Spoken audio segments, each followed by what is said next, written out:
pela terceira vez para o diabo ouvir: a minha casa está protegida pelo sangue do Cordeiro. Glória a Deus. Êxodo capítulo 12, somente o versículo 2. Êxodo capítulo 12, versículo 2.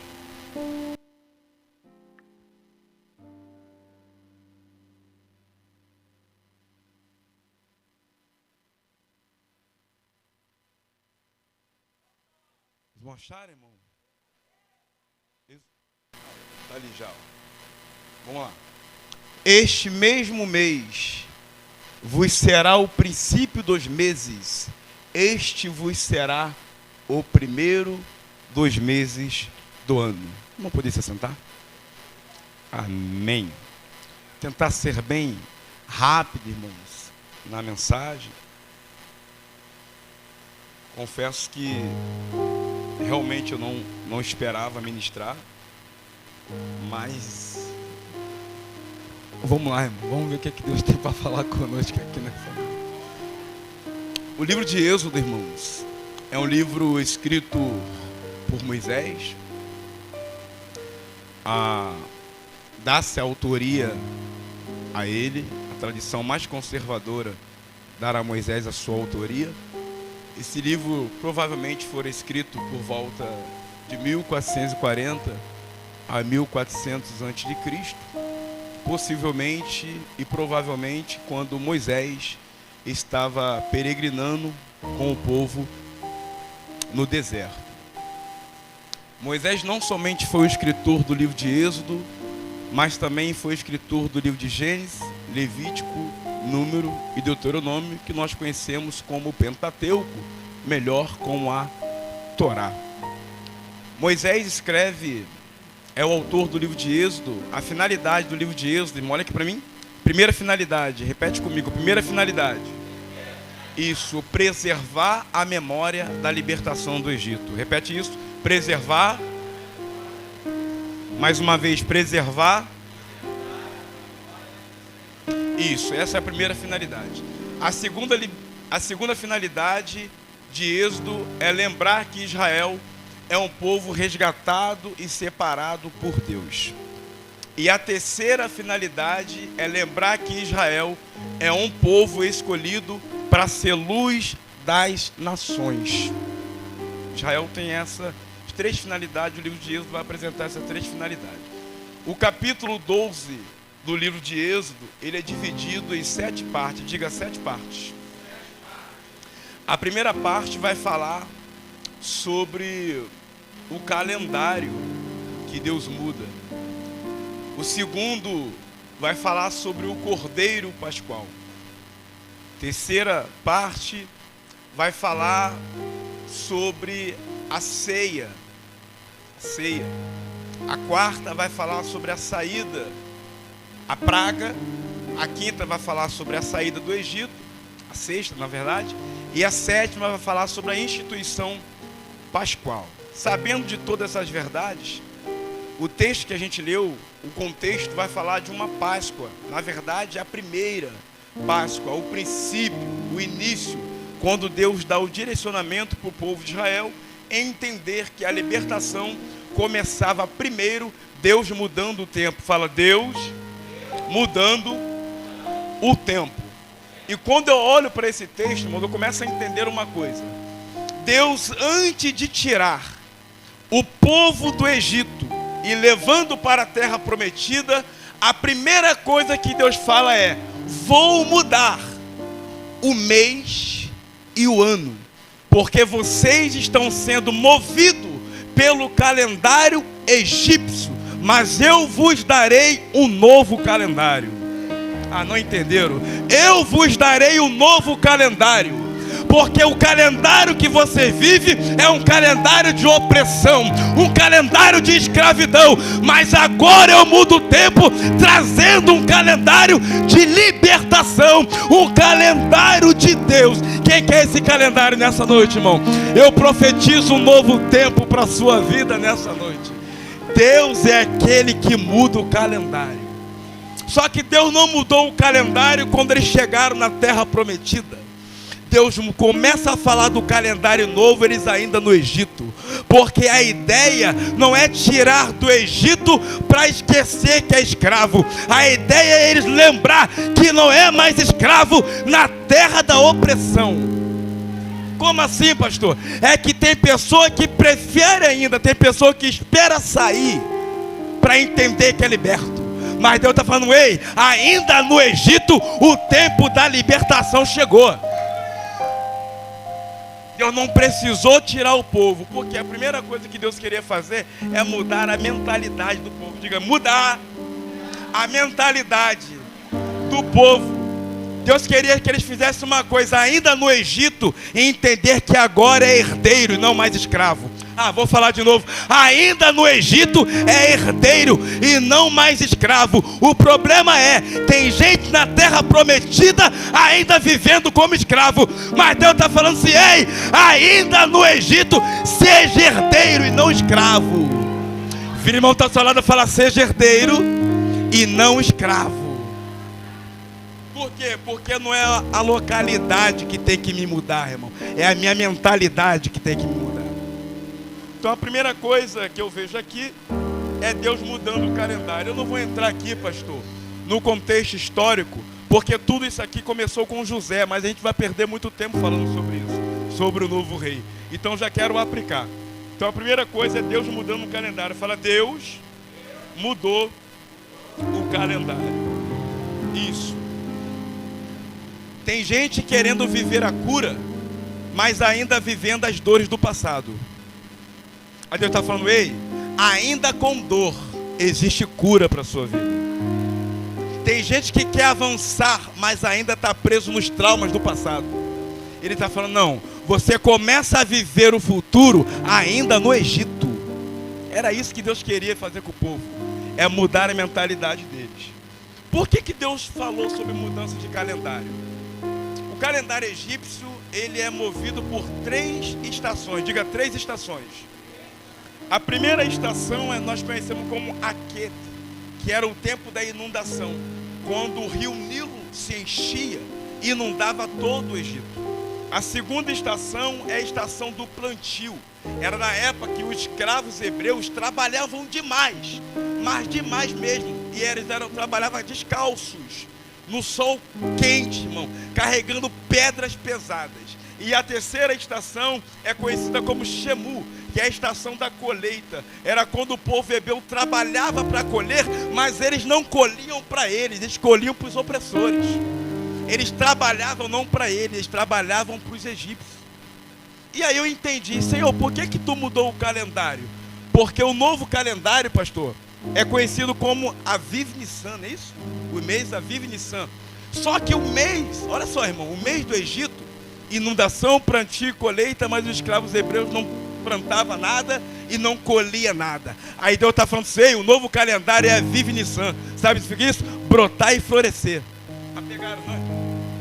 Aviv Nissan significa brotar e florescer. Aonde? Na terra prometida? Não, ainda no Egito. Deus está falando assim, eu vou mudar o calendário para você brotar e florescer. Eu vou fazer como pregador pentecostal. Vira, irmão, para o teu lado e fala assim, tu vai brotar, mas vai florescer também. Fala, você vai brotar, mas vai florescer também. Porque tem gente que brota, mas não floresce. Irmão, tem gente que brota, mas não dá fruto. Tem brota, mas não tem flor. Deus está falando assim, vai brotar e vai florescer para a glória de Deus.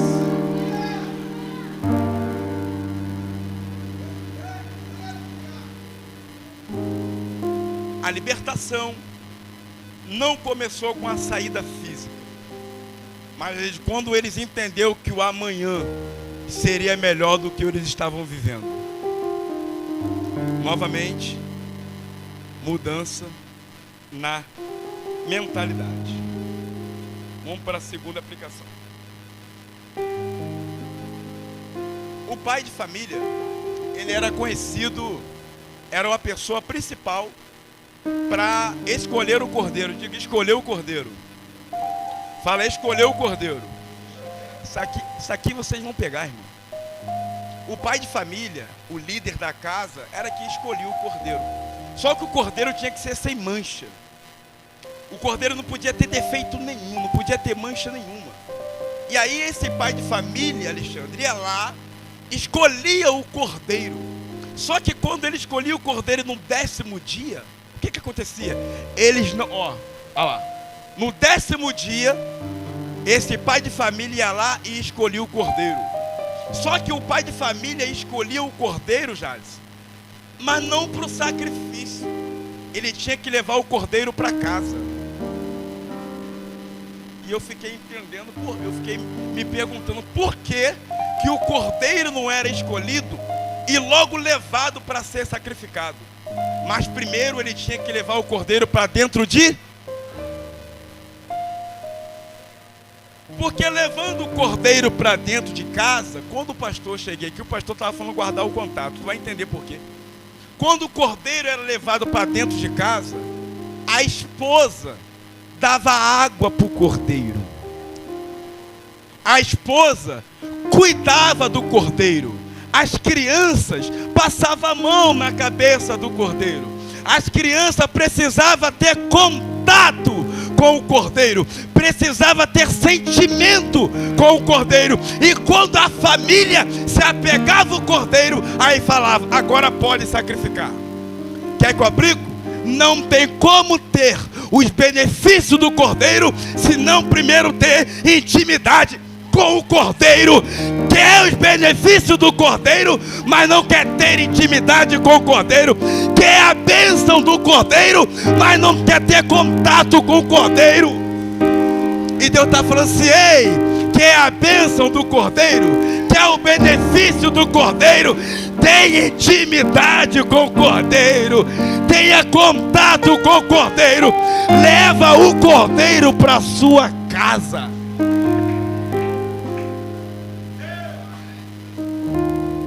Quero ser amigo do cordeiro, mas não quer levar o cordeiro para casa. Ou você só tem contato com o cordeiro dentro da igreja,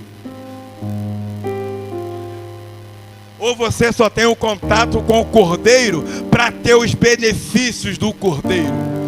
E Deus está falando assim: ei, quer os benefícios do cordeiro? Leva ele para sua casa, tenha intimidade com ele, tenha contato com ele, sinta o coração do cordeiro, para quando ele estiver indo sacrificado, você chorar, porque você teve intimidade com o cordeiro. É melhor você dar glória a Deus para não pensar que é com você. Eu quero que você fale para o irmão do seu lado, fale assim para ele assim: ei, tenha contato com o cordeiro, guarda o contato com o cordeiro, mantenha o contato com o cordeiro, para ter o benefício também do cordeiro. Não tem, irmão. Para comer o cordeiro assado, tem que levar ele para casa e ter intimidade. Vamos lá?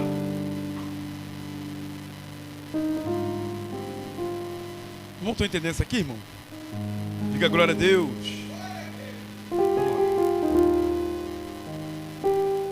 Depois que o cordeiro era escolhido, esse cordeiro, no 14º dia de Nissan, ele era assado. E ele era, na verdade, alimentado, se alimentava do cordeiro na ceia. E aí tinha a presença das ervas amargas, diga ervas amargas.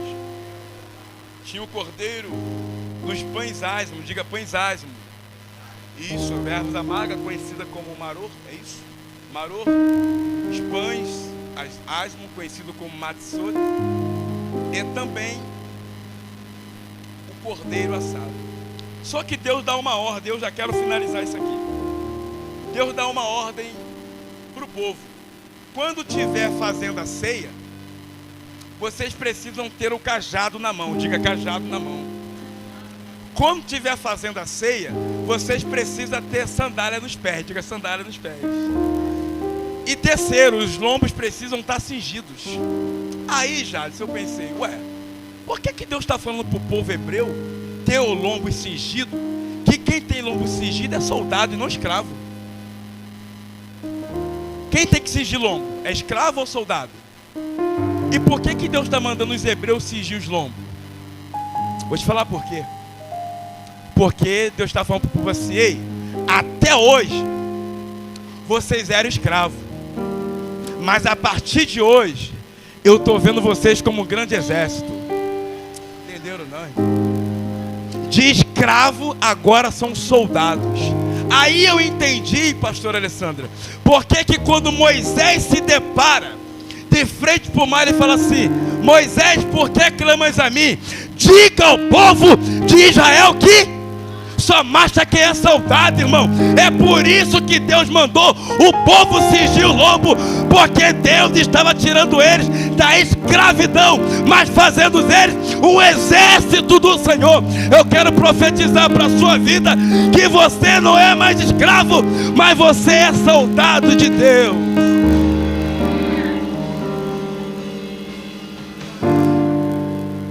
Por que Deus mandou pegar o cajado na mão? Porque o cajado simbolizava a autoridade espiritual. Agora não são mais escravos. Deus está dizendo assim: vocês vão deixar de ser escravos. Por quê? Porque agora eu estou dando vocês autoridade espiritual. Vocês não vão precisar ligar para ninguém para orar por você. É você que vai expulsar o demônio que se manifestar dentro da sua casa. É você que vai começar a entender que existe autoridade espiritual com você. E por que sandália? Simples. Porque o povo hebreu trabalhava descalço. Escravo, descalço no sol quente. Aí Deus está falando assim: agora vocês vão passar a usar sandália. Por quê? Porque vocês não podem ter a aparência do Egito. Como assim? Porque enquanto eu estou descalço, os meus pés estão sendo sujos com as terras do Egito.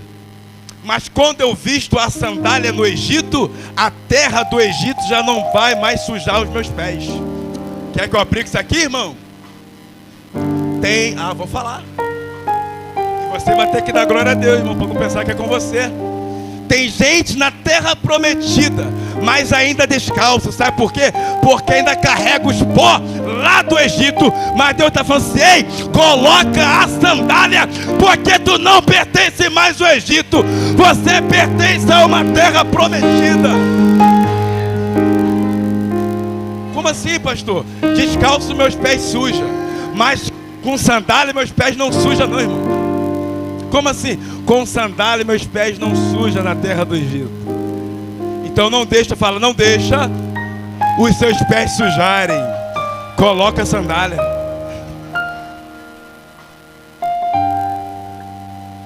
Quero finalizar aqui para a última aplicação. Olha aqui para mim. Deus falou assim para o povo: ó, vai passar um anjo da morte, e com esse sangue do cordeiro você vai passar nas vergas, é isso? Nos umbrais, ligado? Nos umbrais da porta. Quando o anjo da morte passar, a casa que tiver com o sangue do cordeiro, essa casa não será afetada. Só que algo me chamou a atenção aqui. O que me chamou a atenção? É que se o anjo passou por cima da casa, como que o anjo viu a marca na porta, se não passou do lado e passou em cima? Vamos pensar comigo aqui. Se o anjo passou por cima da casa, como que o anjo teve acesso à marca que estava nos umbrais? É porque a marca não era para Deus ver. A marca é para o inimigo ver. Não entendeu? A marca não é para Deus ver. A marca é para o inimigo olhar para a porta e falar assim: naquela casa eu não entro. Por quê? Porque lá tem o sangue do cordeiro. Com esse eu não mexo. Por quê? Porque esse tem o sinal do cordeiro. Com essa família eu não mexo. Por quê? Porque essa família carrega o sinal do sangue do cordeiro. Eu quero profetizar: o inimigo não tem força e nem vai te tocar, porque sobre você existe a marca do sangue do cordeiro. outra coisa, Jades. Por que Deus escolheu rapidamente a porta e não outro lugar? Porque a porta, e aqui eu finalizo, é a limitação daquilo que entra e daquilo que sai. Vai apertar um pouquinho, mas eu sei que vocês me amam assim mesmo. A porta é a limitação daquilo que entra e daquilo que sai. Então quem manda na porta, governa o que está dentro. Quem manda na porta, governa o que está dentro da.